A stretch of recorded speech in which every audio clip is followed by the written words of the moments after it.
113 নং ধেমাজি বিধানসভা সমষ্টি সংৰক্ষণৰ দাবীত আজি ৰাজহুৱা সভা আহ্বান কৰিছোঁ। আপোনালোকে জানে যে ভাৰতৰ নিৰ্বাচন আয়োগে কিছুদিনৰ আগতে বিভিন্ন প্ৰচাৰ মাধ্যমত তেখেতলোকে প্ৰচাৰ কৰিছিলে যে ভাৰতৰ আন আন ৰাজ্যৰ লগতে অসমতো সমষ্টি পুনৰ নিৰ্ধাৰণ কৰিবলৈ আগবাঢ়িছে। এই প্ৰক্ৰিয়াক আমি স্বাগতম জনাইছোঁ। ধেমাজিবাসী আমি তাত আনন্দ প্ৰকাশ কৰিছোঁ। কিন্তু অতি পৰিতাপৰ বিষয়, ধেমাজি ৰাইজৰ যি দাবী, ধেমাজিৰ জনগাঁথনিৰ ওপৰত নিৰ্ভৰ কৰি তৃতীয়টো সমষ্টি আমাক লাগে বুলি যি দাবী জনাইছিলোঁ, এই দাবীত তেখেতলোকে সহমত আগবঢ়াইছে, দাবী এটা ইয়াত গঠন কৰিবলৈ আগবাঢ়িছে। তাতো আমি ধেমাজিবাসী ৰাইজে আনন্দ প্ৰকাশ কৰিছোঁ, তেখেতলোকৰ সিদ্ধান্তক আমি স্বাগতম জনাইছোঁ। কিন্তু পৰিতাপৰ বিষয়, দুখৰ বিষয় যে এই সমষ্টিটো কিন্তু সংৰক্ষণ কৰিব বিচাৰিছে জনজাতীয় লোকৰ বাবে। পূৰ্বৰ যি দুটা সমষ্টি, এই দুটা সমষ্টি সংৰক্ষণ হৈ থকাৰ পাছতো নতুন সমষ্টিক সংৰক্ষণ কৰিব বিচাৰিছে। সেইটোত কিন্তু আমি দুখ পাইছোঁ, সেইটোত আমি প্ৰতিবাদ কৰিছোঁ। আৰু আজি ৰাজহুৱা সভাৰ জৰিয়তে আমি অসম চৰকাৰৰ জৰিয়তে ভাৰতৰ নিৰ্বাচনী আয়োগলৈ এটা কথা বাৰ্তা প্ৰেৰণ কৰিব বিচাৰিছোঁ যে 113 নং ধেমাজি বিধানসভা সমষ্টিটো অজনজাতীয় লোকৰ সংখ্যাগৰিষ্ঠ আছে, গতিকে সেই সমষ্টিটো সংৰক্ষণমুক্ত কৰিব লাগে। ধেমাজি সদৰ সমষ্টিটো 113 নং ধেমাজি বিধানসভা সমষ্টিটোত মাত্ৰ 37% জনজাতীয় লোক আছে আৰু অজনজাতীয় লোক আছে 64%। তাৰপিছতো কিন্তু ইয়াত বসবাস কৰা অজনজাতীয় লোকসকলে দ্বিতীয় শ্ৰেণীৰ নাগৰিক হিচাপে বসবাস কৰিব লগা হৈছে। ৰাজনৈতিকভাৱে, অৰ্থনৈতিকভাৱে, সামাজিকভাৱে পিছ পৰি ৰ'ব লগা হৈছে। গতিকে এনেকৈ ধৰণে যদি আমাক ৰাজনৈতিকভাৱে আমাক যদি নিষেধ কৰা চক্ৰান্ত কৰি থাকে, নিষেধ কৰা যদি যুঁজা কৰে, তেনেহ'লে কিন্তু আমি হাত সাৱটি বহি নাথাকিম। আজি সিদ্ধান্ত লৈছোঁ, গাঁৱে গাঁৱে গৈ আমি গণস্বাক্ষৰ কাৰ্যসূচী ৰূপায়ণ কৰিম, গণ বিক্ষোভৰ কাৰ্যসূচী ৰূপায়ণ কৰিম। ইতিমধ্যে 113 নং ধেমাজি বিধানসভা সমষ্টি সংৰক্ষণমুক্ত দাবী সমিতিয়ে যি উচ্চ ন্যায়ালয়ত কেছ তৰিছে, এই কেছ প্ৰয়োজন সাপেক্ষে আমি সুপ্ৰিম কোৰ্টলৈকে লৈ যাবলৈ আজি আমি সিদ্ধান্ত গ্ৰহণ কৰিছোঁ। আৰু যদি প্ৰয়োজন হয় তেনেহ'লে 113 নং ধেমাজি বিধানসভা সমষ্টিৰ অজনজাতীয় প্ৰত্যেকজন লোকেই অনাগত লোকসভাত বা বিধানসভাত আমি ভোট বৰ্জন কৰিবলৈ কিন্তু আমি আজি পণ লৈছোঁ।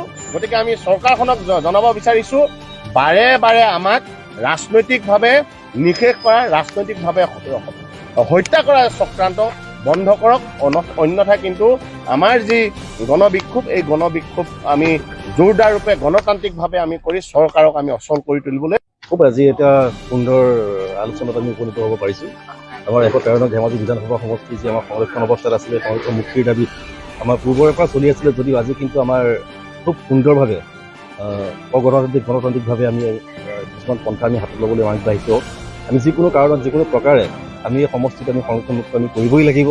আমি পূৰ্বৰে পৰা ঠিক ধৰক আমাৰ যি স্বাধীনতাৰ ঠিক পাছৰ পৰাই আমি জনাৰ পৰা আজি তাৰিখলৈকে এই সমষ্টিটো সম্পূৰ্ণ আমাৰ ST সংৰক্ষিত হৈ আছিলে।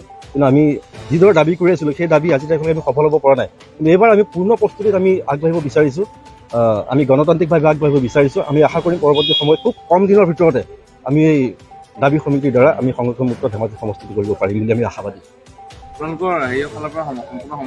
সম্পূৰ্ণ সমৰ্থন আছে আমাৰ বিল হাজৰিকা ধেমাজি জিলা সমিতিৰ তৰফৰ পৰা। আমাৰ সম্পূৰ্ণ তাত পূৰ্ণ সহযোগিতা থাকিব। আমি আশা ৰাখিছোঁ এই সমিতিখনৰ লগত আমি সম্পূৰ্ণ জড়িত হ'ম আৰু যিদৰে আমাক দায়িত্ব দিছে আমি দায়িত্ব অনুযায়ী আমি পালন কৰিম। আৰু আমি আশা কৰিছোঁ, আমি সম্পূৰ্ণ 100% আমি আশাবাদী, খুব কম দিনৰ ভিতৰতে চৰকাৰে আমাৰ দাবী মানি ল'ব আৰু আমাৰ 113 নং ধেমাজি বিধানসভা সমষ্টিটো আমাৰ সংৰক্ষণমুক্ত কৰিব। আমাক ধন্যবাদ। আপোনালোকে যিহেতু আমাক আজি যি সংগ্ৰামত আমি নামিছোঁ, সেই সংগ্ৰামটোত আপোনালোকে নিশ্চয় আমাক সহায় কৰিব লাগিব। নহ'লে আমিতো ছ'চিয়েল মিডিয়াৰ আজিকালি টেলিভিশ্যনৰ যোগেদি আপোনালোকে আমাক যথেষ্ট সহায় কৰিব লাগিব। যিহেতু আমাৰ ধেমাজি সমষ্টিটো 1965 চনৰ পৰাই ৰিজাৰ্ভেশ্যনত আছে।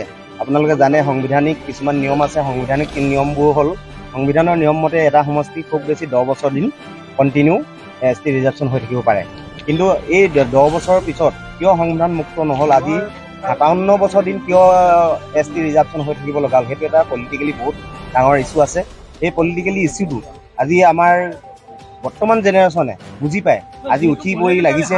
আমাৰ আটাচুৰ নেতৃত্বত আজি যিখন ৰাজহুৱা সভা হ'ল, সেই ৰাজহুৱা সভাই এটা পণ লৈছে। এই পণটো হ'ল আমাৰ প্ৰয়োজন সাপেক্ষে আমি সুপ্ৰিম কোৰ্ট, হাইকোৰ্ট সকলোতে আমি যাম। প্ৰয়োজন সাপেক্ষে আমি আন্দোলনো কৰিবলগীয়া হ'ব পাৰে। দেশৰ কাৰণে তেজ দিবলৈ কোনো মানুহে পিছ পৰি নাথাকে। সকলোৱে বুজি পাই আজি আগবাঢ়ি আহিছে। যিহেতু আমাৰ এই সমষ্টিটো 57 বছৰলৈকে আজিলৈকে যে এবাৰো অপেন হ'ব নাহিলে, কিয় নাহিলে? আৰু যিহেতু জনগোষ্ঠীয় হিচাপেও আমি অপেন পাওঁ, জনগোষ্ঠী হিচাপেও আমি এই সমষ্টিটো আমাৰ অপেন হ'ব লাগে। আৰু লগতে আমাৰ যিহেতু আকৌ নতুনকৈ এটা চিচিবগা সমষ্টি বুলি আমাৰ নিৰ্ধাৰণ কৰিছে, সেই চিচিবগা সমষ্টিটো নিৰ্ধাৰণ কৰাৰ ক্ষেত্ৰতো আমাৰ ৰাজনৈতিক যিসকল লিডাৰ আছে, সেই তেখেতলোকে এটা চক্ৰান্ত কৰি যিসকল ST আমাৰ ধেমাজি সমষ্টিত পৰি আছে, যিসকল ST মানুহ ধেমাজি সমষ্টিত আছে, তেখেতলোকক এনেকুৱা ধৰণকে মেপে কাটি নি পিনে এটা চিচিবঙাৰটো ST সমষ্টি বনাবলৈ গৈ আছে। সেইটো এটা ৰাজনৈতিকভাৱে খুব চক্ৰান্ত কৰি পিনে এটা বনাবলৈ গৈ আছে। যিহেতু আমাৰ জোনাই ধেমাজি সমষ্টি এই গোটেইকেইটা আজি ইমান বছৰ দিন ST হৈ থাকিলে, এই কাৰণে আজি আমাৰ এই জনসাধাৰণে ওলাই আহিছে স্বতঃস্ফূৰ্তভাৱে ওলাই আহি খুব কম সময়ৰ ভিতৰত স্মাৰক পত্ৰ আমাৰ DC মহোদয়ৰ ওচৰত অহা 11 তাৰিখে আমি দিম। আৰু লগতে আমি এই সমষ্টিটো মুক্ত লাগে বুলি আমি দাবী জনাইছোঁ। চৰকাৰে যদি এই সময় থাকোঁতেই এই কথাটো আমাৰ এই 113 নং দাবী সমষ্টি সমিতিৰ লগত চৰকাৰে যদি কোনো বাৰ্তালাপ নকৰে, তেনেহ'লে ভৱিষ্যতলৈ চৰকাৰক আমি সকিয়নি দিছোঁ যে আমি ভৱিষ্যতে এই সমষ্টিটোৰ বাবে আন্দোলন পথত নামিবলৈ সক্ষম হ'ম।